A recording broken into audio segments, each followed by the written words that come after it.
Hello everyone, my name is Marissa and today I will be discussing the American multi-cinema, more commonly known as AMC theaters.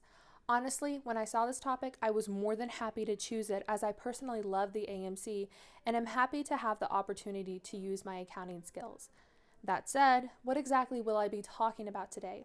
Well, AMC Entertainment Holdings Incorporation is spending millions of dollars to install recliner seating in its theaters. They are outfitting about 1,800 of its nearly 3,000 auditoriums with recliners for a total cost of about $600 million. The recliners will remove up to 2/3 of the seating capacity in each theater due to the fact that the recliners fully recline. The cost per auditorium is about $350,000 to $500,000, with some of the cost being paid by the landlords. Considering this, what we want to know is how the break-even point will be affected by the cost and installation fees of the recliners, if there was an 80% increase in ticket sales, and finally how the break-even point would be affected if a $1 to $2 price increase were incurred. Additionally, we will also take a look at the company's operating leverage and how it will be affected, as well as if more risk or less risk will be incurred with this new cost structure. However, before we go into those questions, let's learn a little bit more about this company and its history.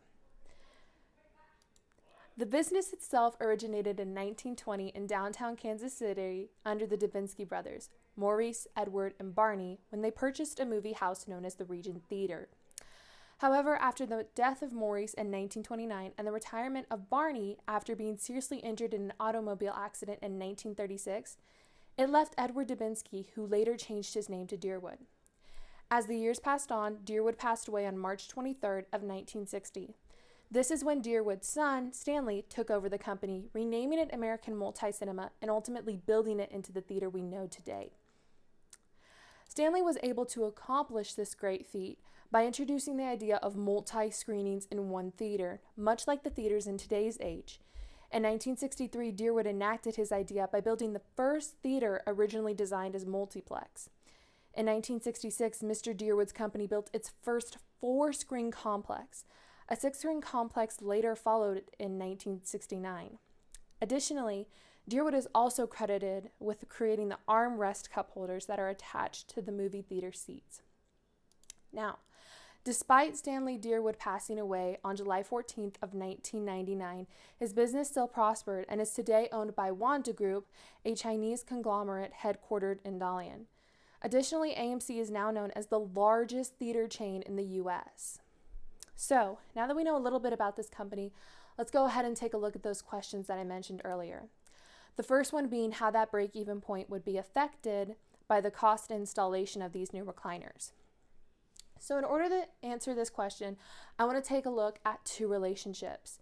The first relationship I'm going to be looking at today is the relationship between the contribution margin and the break-even point. Now these two share an inverse relationship. What that means is that as one increases, the other decreases. So as contribution margin increases, the break-even point decreases. Likewise, as the contribution margin decreases, break-even point increases.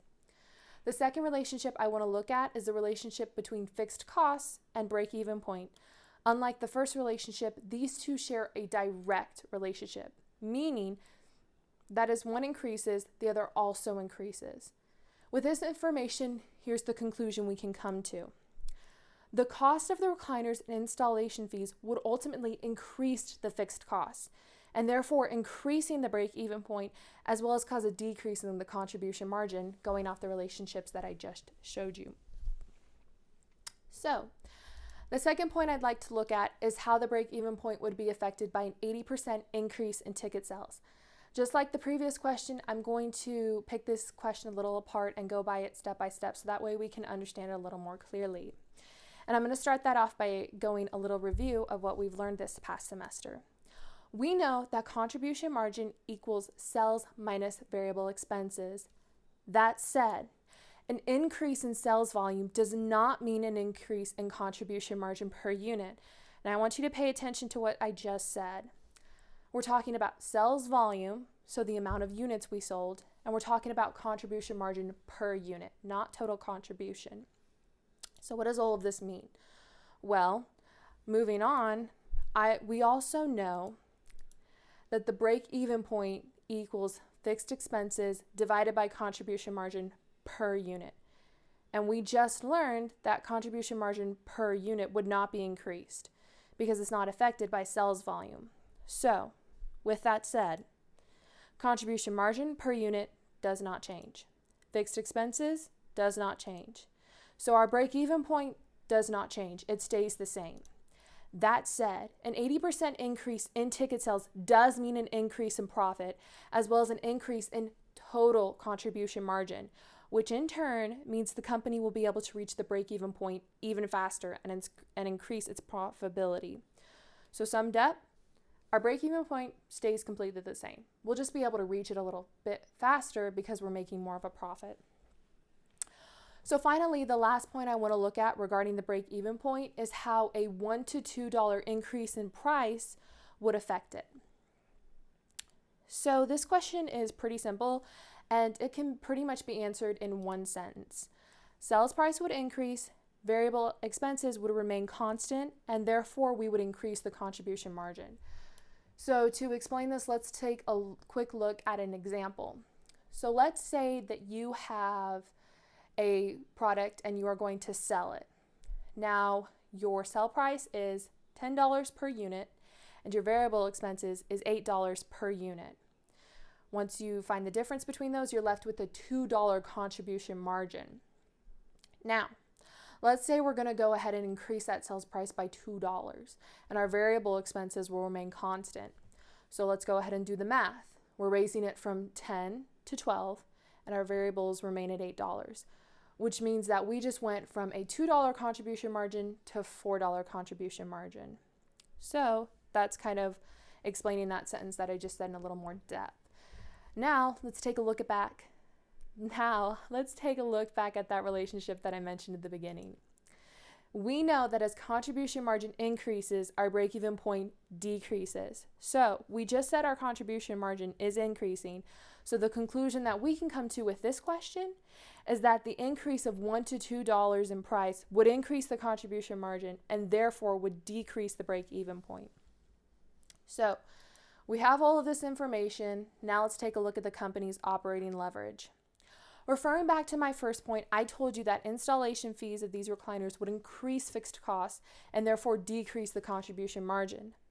By increasing fixed costs, we are increasing the operating leverage, making it higher, and therefore increasing the risk the company has. So what did I just tell you? Well, I gave you a brief history about AMC and its founders. I told you that the cost and installation fees of these new recliners would increase the break-even point. I also told you that an 80% increase in ticket sales would not change the break-even point, but rather allow the company to reach the break-even point faster. I also told you that a $1 to $2 increase in price would ultimately increase contribution margin and therefore decrease the break-even point, again referring to that relationship I showed you in the very beginning. And finally, I showed you how the installation of these recliners would not only increase the operating leverage, making it higher, but also cause the company to have more risk.